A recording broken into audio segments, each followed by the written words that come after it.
Hi there, this is Jafar Yassin. What I'm going to be demonstrating for you guys today is how to cook a nice steak. Now, what makes us all qualified to be cooks, right? It doesn't matter how long we've been cooking, we all feel that we're all qualified, right? Well, for me, I've been cooking steaks for about 6 years, pretty much ever since I've been able to buy my own grill. I like to usually use a gas grill or charcoal, whichever you prefer usually, but I've demonstrated using gas grills or charcoal, but I've been kind of using outside the realm and using my oven or my skillet to actually do a lot of my cooking. Now, what you're going to want to do for a nice ribeye steak, and that's my particular choice of steak that I like to use. You can always use these same preparation steps for any type of steak, whether it's a filet mignon, flake, New York strip, whatever.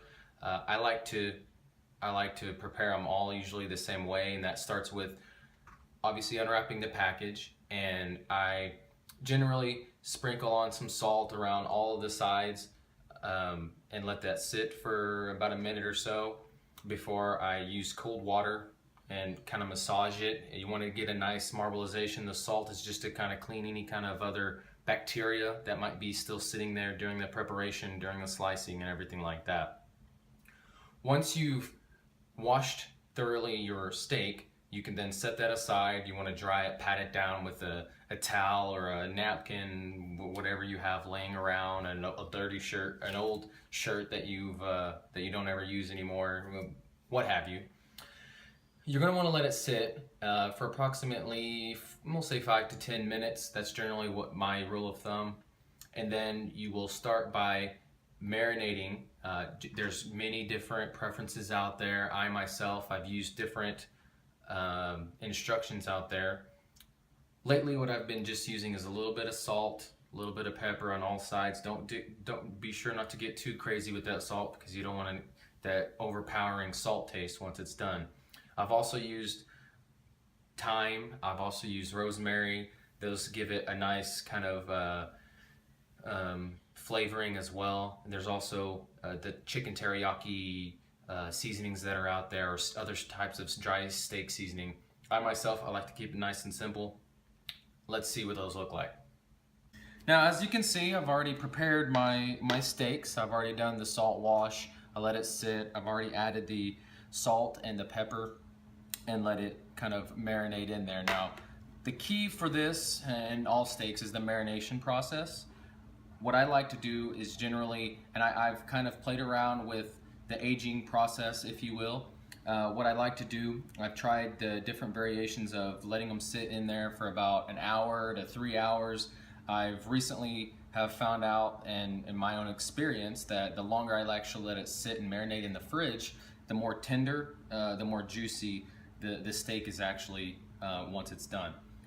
I really like that type of preparation because it allows for the salts and the pepper to really get inside that meat. And another good kind of point to make sure of whenever you're getting your steaks is to have a nice good marbleization all throughout the meat.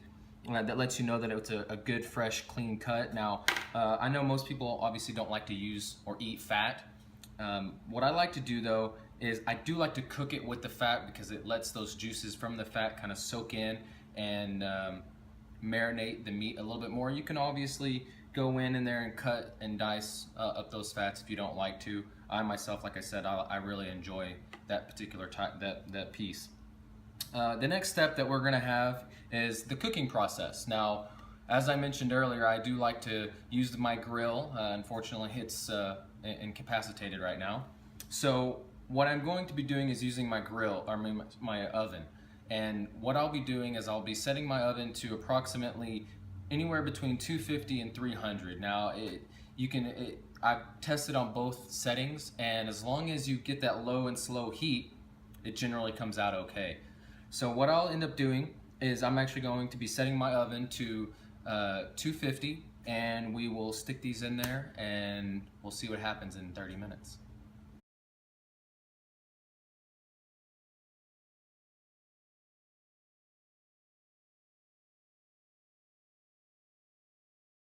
Okay, so we just pulled these out of the oven. It's been about 30 minutes now. One thing that you'll notice here on the sides, the amount of fat that's on there has actually shrunk down quite a bit. Now, these should be a nice, good medium to medium rare right now. A good way to test, and this is my kind of go-to, is you can always test by the more pressure you go down on your fingers here. When you go to your index finger to your thumb, this is about medium rare right here. You go to your middle finger here, this is about medium, and then it gets more tough as you go. So I generally like to test these out. This is nice and good medium rare right here. That's kind of how everyone in our household kind of likes it. The next step that we'll do is I'll fire up my skillet that's going to be on my stove here and get a nice good sear on all three sides, or on all three of these on both sides. That should reduce the fat a little bit more. We'll pull those off and let them sit.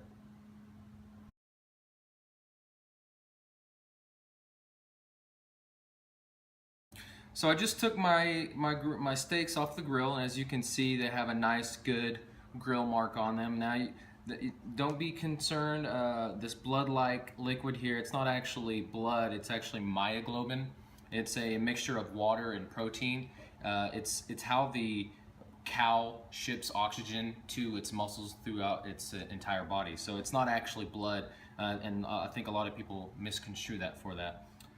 So let's get right into this, and in my conclusion here, I want to challenge you guys to really, push the envelope and really test this. It does take a few times to really hone in on that type of skill. I think I've done this long enough to really know. So whenever you're preparing these, just make sure a little bit of salt, nice salt water flush, get the rest of that bacteria out there.